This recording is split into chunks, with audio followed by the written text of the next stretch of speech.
Hello and welcome to this week's edition of NFL Recap, where we do exactly that. Recap what happens in the NFL. And today I want to go over games and injuries. And talking about injuries, let's go into the main one I want to focus on.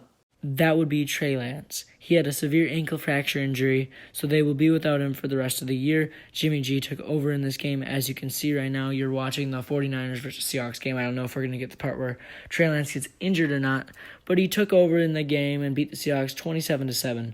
This is going to make the 49ers have the best chance to probably make the Super Bowl, which I'm guessing is their goal for this season because they made the Super Bowl a couple years ago and made the NFC Championship game, so they definitely have the team around them to do it. But yeah, I have Trey Lance not coming back this year and maybe not even getting his job back. He might get traded, but let's go Niners. The first award we're going to be getting into is the Offensive Player of the Week, which is going to be Stefon Diggs. He put up 3 touchdowns, 148 yards, and 12 receptions, and won me personally a couple fantasy football leagues, so thank you. But this is not the Fantasy MVP award. This is the Offensive Player of the Year. This man is an absolute beast. Him and Josh Allen together may be the best duo right now in the NFL, and I think they are the best. I mean, look at these catches Diggs keeps making. Josh Allen just keeps finding him, and this is the scariest duo to face in the league right now. Moving on to Defensive Player of the Week is the front runner for Defensive Player of the Year, Micah Parsons, who I'm just going to read his stat line of 2 sacks. Dang. 4 tackles. And yeah, defensive players don't have that big of stat lines. But he is such a stud. He's the favorite for Defensive Player of the Year, and there's no reason why he shouldn't be. He's an absolute beast, and it's not even close for anyone else to come close to him.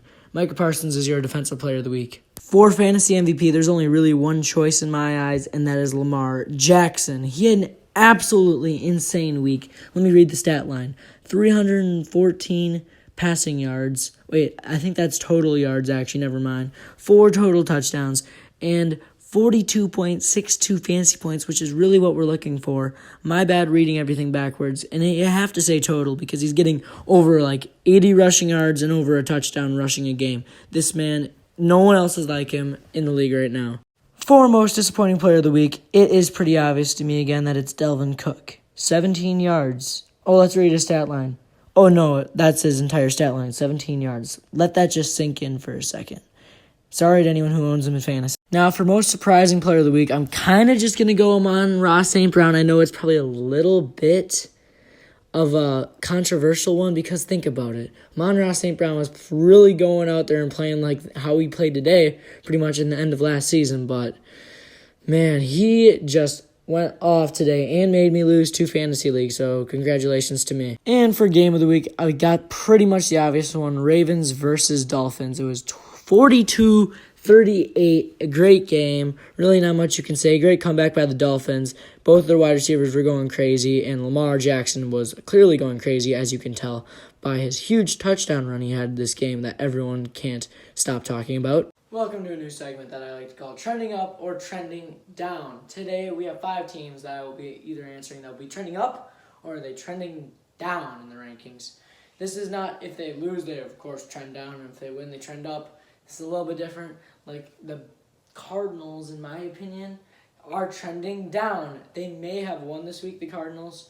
We know that the Raiders had the lead the entire game. The Raiders ended up blowing it, which ended up being the biggest lead they've ever blown in their franchise's entire history.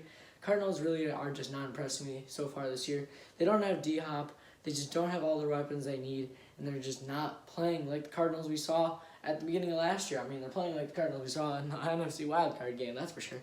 But yeah, the Cardinals are surely trending down. Except as the Dolphins, we don't even need to talk about it. It's up. They're trending up, not trending down for sure. They're definitely trending up in every single direction. Tua is going crazy. I mean, Tua might actually be a top 10 quarterback by the end of the season. Wow.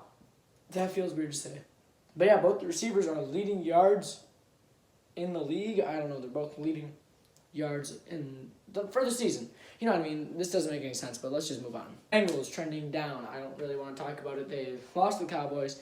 They lost the Steelers. They're just not playing very good ball right now. Joe Burrow does not look like end-of-season Joe Burrow. Maybe he heats up at the end of the year, but I don't know. Maybe they're the reverse Cardinals. We're just going to have to wait and see. Last two, I'm going to keep them together. The Bucs and the Saints are both, well, as I can tell you, Bucs and the Saints are pretty much the opposite. I was not expecting the Saints to be leading probably 75% of that game.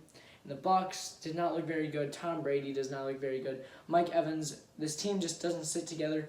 Buccaneers are trending down, but I'm thinking the Saints are actually trending up. Even though Jameis Winston did have a Jameis game, I still think they're trending up.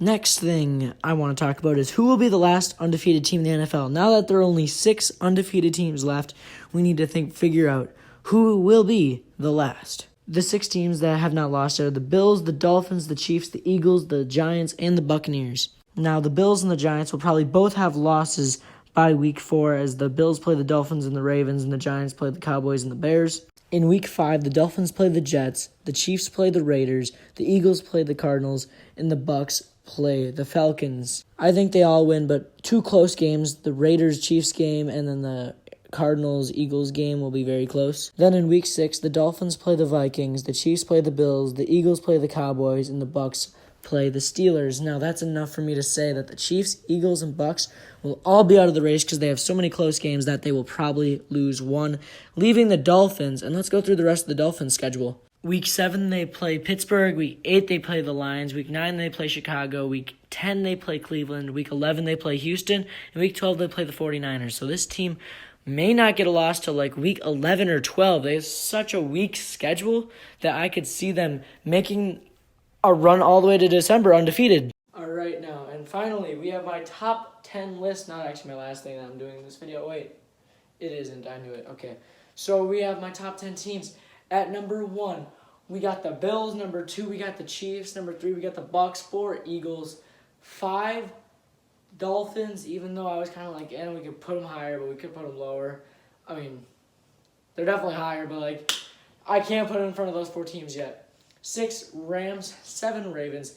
8, Packers. 9, Cardinals. And 10, Broncos, because everyone is 1-1. It doesn't make sense. I need help. Like, I was not putting the Giants on, but if they win next week, the Giants will have to be on this list probably, which terrifies me. That is the Week 2 Top 10 Power Rankings. Let's get into the final segment. Week 3 game picks. Let's go. All right, now finally, to end the video, we got my Week 3 game picks. Let's do this quick. I'm going to talk about one game on every slide that you're going to see, so it'll be a 4 or 3 slide. So let's just get right into it. Panthers versus Saints is the one I want to talk about here because it's probably my most, debatable, my most controversial. I think the Panthers win. I think Baker Mayfield's got to win game sometime. Then we have the Raiders over the Titans. I know. I really just don't think the Titans are going to be good at all this year. I know both these teams are 0-2, probably the best 0-2 teams in the league, at least the AFC. But I think the Raiders win. Devontae Adams and Derek Carr are a great team. Hopefully they just don't choke. And then I got Vikings over Lions. I don't know if it's that controversial, but I just wanted to bring up if the Lions end up winning this game, they're definitely going to be in my top 10 next week.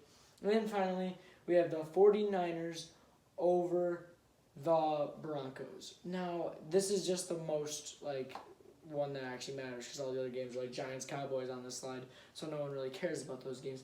But the 49ers and the Broncos will be a good game, but I haven't been impressed with the Broncos, so I got to pick the 49ers. And that's the way to end the video. I will see you in the outro. Oh, and I went 10-6 this week, so alright. Thanks for watching today's video, and if you did, make sure you like and subscribe. I would very much appreciate it. Comment down below what you thought of today's video. Yeah, I'll see you in Week 3. Peace. There's a long history of games between these two teams. Now, we've won 104 times against them. Not that you're counting.